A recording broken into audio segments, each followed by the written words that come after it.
मुख्यमंत्री एकनाथ शिंदे यांनी विश्वासघात केल्याचा आरोप करत आहे। एक गोष्ट म्हणजे अगोदर मी भेटायला आलो होतो अंबादास दानवे साहेबांना, त्यांच्या आणि त्यांच्या कुटुंबियांच्या दुःखामध्ये आम्ही सर्वजण सामील आहोत आणि वयाच्या 82व्या वर्षापर्यंत अतिशय फिट असलेले त्यांचे वडील जाणं हे एक दुःखाचा डोंगर आहे आणि त्याच्यामुळे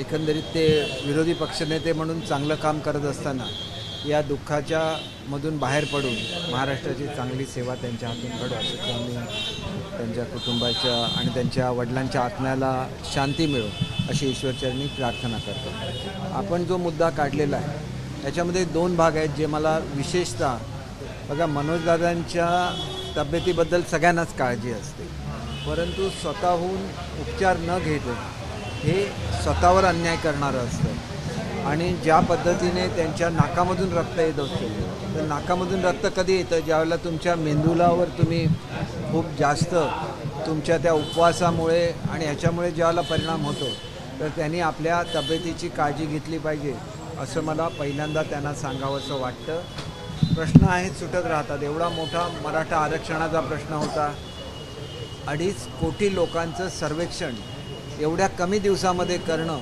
हे एक चॅलेंज होतं आणि त्याच्यामधून बाहेर पडत हा निर्णय झालेला आहे। त्या आनंदामध्ये त्यांनी सहभागी झालेलं पाहिजे।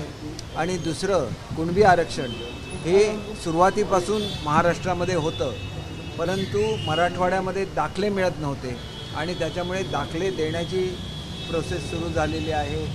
त्यांच्या सांगण्याप्रमाणे जे अधिसूचना काढलेली होती, अधिसूचनेला ऑब्जेक्शन सजेशन हा एक अनअवॉइडेबल भाग असतो आणि ज्यांची ऑब्जेक्शन आलेली आहेत ती ऑब्जेक्शन वाचायला लागतात आणि त्याचं उत्तरसुद्धा त्यांना द्यायला लागतं, नाहीतर कोणीही कोर्टामध्ये जाऊन परत त्या नोटिफिकेशनला स्टे घेऊ शकतो।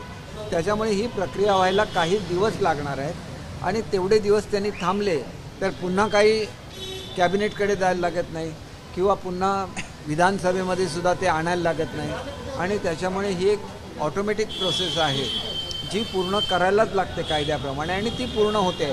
त्याच्यामुळे कुठलीही शंका त्यांनी मनामध्ये आणू नये।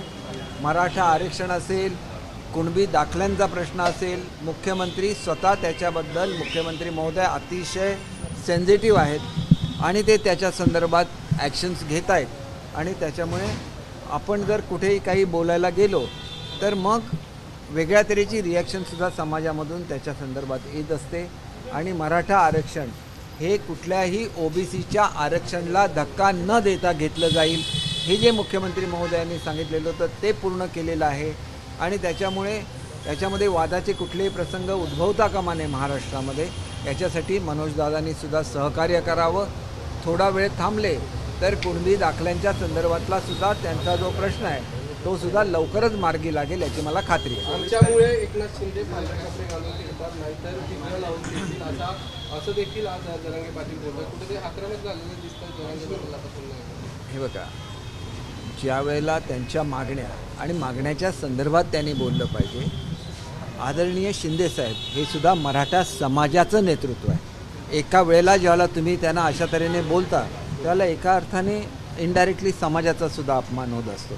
ज्यांनी मराठा समाजाची मान एका अभिमानाने उंच राहावी अशी कामगिरी करून दाखवली। हे जे 2.5 कोटी लोकांचं त्या ठिकाणी परीक्षण झालेलं आहे, जगामध्ये कुठल्याही देशाने असं परीक्षण केलेलं मला दाखवावं।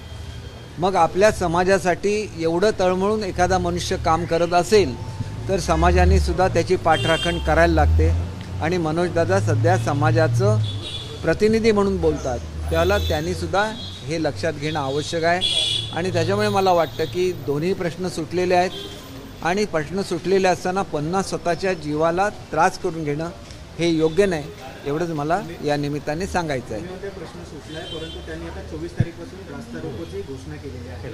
संपूर्ण नेत्यांनी आमच्या दारात मतं मागायला येऊ नये अशी भूमिका। हे बघा, शेवटी समाजामध्ये ज्येष्ठ व्यक्तिमत्व आहेत, मग ते आमचे उदयन महाराज असतील ज्यांना आम्ही महाराज साहेब म्हणतो, संभाजीराजे आहेत, त्यानंतर सकल मराठा समाजाचे अनेक नेते आहेत। त्यांनी त्यांचा सल्ला घ्यावा. शेवटी कसं असतं की समाजाचं नेतृत्व करणं हा एक भाग आहे आणि स्वतःच्या जीवाच्या संदर्भात काळजी घेणं हा दुसरा भाग आहे. आम्हाला सर्वांना त्यांच्याबद्दल काळजी आहे आणि त्याच्यामुळे त्यांनी असं कुठलाही पाऊल उचलले नाही अशी त्यांना नम्र विनंती आहे. आणि एवढा मोठा निर्णय महाराष्ट्रामध्ये होत असताना पुन्हा जर कोणी रस्ते वगैरे अडवले तर ते योग्य आहे की अयोग्य आहे याचा निर्णयसुद्धा शेवटी समाजाने घेतला पाहिजे. बारामतीत अजित पवार यांचा पुतण्या युगेंद्र पवार हे मात्र आता त्या ठिकाणी शरद पवार यांच्या कार्यालयात जाऊन बसत आहेत, कार्यकर्ते यांना भेटत आहेत. कुठेतरी काका पुतणी आता परत लढाई सुरू होते. बघा, काका पुतण्यांची जर लढाई असेल तर ती अजितदादांनी लढाई कधीही केलेली नाही आहे. अजितदादांची एवढी बदनामी झाल्यानंतरसुद्धा अजितदादांनी ती बदनामी स्वतःवर घेतली. अगदी शेवटच्या क्षणी त्यांनी सांगितलं की मला या ठिकाणी शपथ घ्यायला पवारसाहेबांनी सांगितलेलं होतं आणि त्यांनी सांगितलं नसेल तर त्यांनी ते नाकारलं पाहिजे. तुम्ही जर सांगितलं असेल तर बदनामी अजितदादांची का व्हावी हा एवढापुरता हा प्रश्न मर्यादित आहे. बाकी कुटुंबामध्ये जो ते काकांचा मान ठेवतात तो आम्ही सगळ्यांनी बघितलेला आहे आणि तो मान पवारसाहेबांचा महाराष्ट्रातली प्रत्येक व्यक्ती ठेवते आणि त्याच्यामुळे मला असं वाटतं की याच्यामध्ये आम्ही बाहेरच्या लोकांनी न पडलेलं चांगलं आहे. एकंदर दादा चांगलं काम करतायत महाराष्ट्रामध्ये आणि त्यांच्या कामाचं मूल्यमापन ही महाराष्ट्राची जनता करेल. पण त्यांचा पुतण्या मात्र शरद पवार कार्यालयात बघा, त्यांना त्यांच्या आजोबांबद्दल प्रेम असेल आणि कार्यालयामध्ये गेला तर त्याच्यामध्ये वाईट काय आहे. शेवटी असं आहे की हे घरगुती संबंध असतात. पवारसाहेबांना वाईट वाटू नये म्हणून कार्यालयामध्ये गेला तर चांगला आहे. पण सध्या महाराष्ट्राचं चित्र पाहिलं तर पुतण्यांचं वजन वाढलेलं दिसतंय. हे बघा, ज्यादा काम करणार त्याचं वजन वाढणारच ना. त्याला आम्ही काय करणार. आमचं म्हणणं एवढंच आहे की आता आशीर्वाद देण्याचे हे साधारण आशीर्वाद मिळतील. आशीर्वाद मिळायला काही दिवस गेले तर नाही झालं तरी आशीर्वाद शेवटी द्यायला लागतील असं मला वाटतं. की जे काम ज्या प्रकारे हे सरकार काम करतं आहे बाहेरूनचा पाठिंबा दिलेलाच होता ना सरकारला. सर, मनोज जरांगे पाटिल ने ऐलान किया है कि रास्ता रोको किया जाएगा, आगे की दिशा आंदोलन की तय कर ली गई है. वहीं मराठा समाज को 10% आरक्षण दिया है, फिर भी इस तरीके की भूमिका ली जा रही है, क्या कहेंगे? देखिए, उन्होंने अपने भूमिका का पुनर्विचार करना चाहिए ऐसे हमें लगता है. 12वी बोर्डाची परीक्षा आजपासून सुरू झाली आहे. बीड जिल्ह्यामध्ये ग्रामीण भागात खास करून कॉप्यांचा सुळसुळाट पाहायला मिळतो. अनेक ठिकाणी कॉप्या केल्या जात आहेत, त्यावर भरारी पथकं नेमलीत. मात्र यापुढचे निर्देश शिक्षण मंत्री म्हणून काय असतील? हे बघा, कॉपी करताना कुठलाही मुलगा दिसला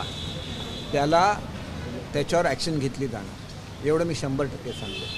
शेवटी कॉपी करून पास होण्यापेक्षा जर एखादा विषय कठीण असला आम्ही त्याची ताबडतोब परीक्षा ठेवलेली असते, त्या परीक्षेचा लाभ घ्यायचा. प्रत्येकाने अभ्यास करूनच पास झालं पाहिजे आणि कॉपीच्या विरुद्ध मोहीम ज्या अर्थी आम्ही उघडली ह्याचा अर्थ स्पष्ट आहे की आमच्या मुलांनी अभ्यास करावा अशी आमची अपेक्षा आहे. कॉपी करून पास होऊ नये अशी आमची अपेक्षा आहे आणि याच्यामध्ये 100% पालकांनी सहकार्य केलं पाहिजे. जी लोक शाळांच्या बाहेर येऊन कॉपी करायला मदत करतील त्यांच्यावरसुद्धा ॲक्शन घेतली जाईल. याच्यासाठी आम्ही डिस्ट्रिक्ट लेवलवर कमिट्या नेमलेल्या आहेत. जिल्हाधिकारी त्यांचे इन्चार्ज आहेत. तुम्ही जर मला आत्ताची माहिती दिली मी बीडच्या जिल्हाधिकाऱ्यांशी बोलेन आणि अधिक कडक त्या ठिकाणचा बंदोबस्त करण्याची व्यवस्था करेन.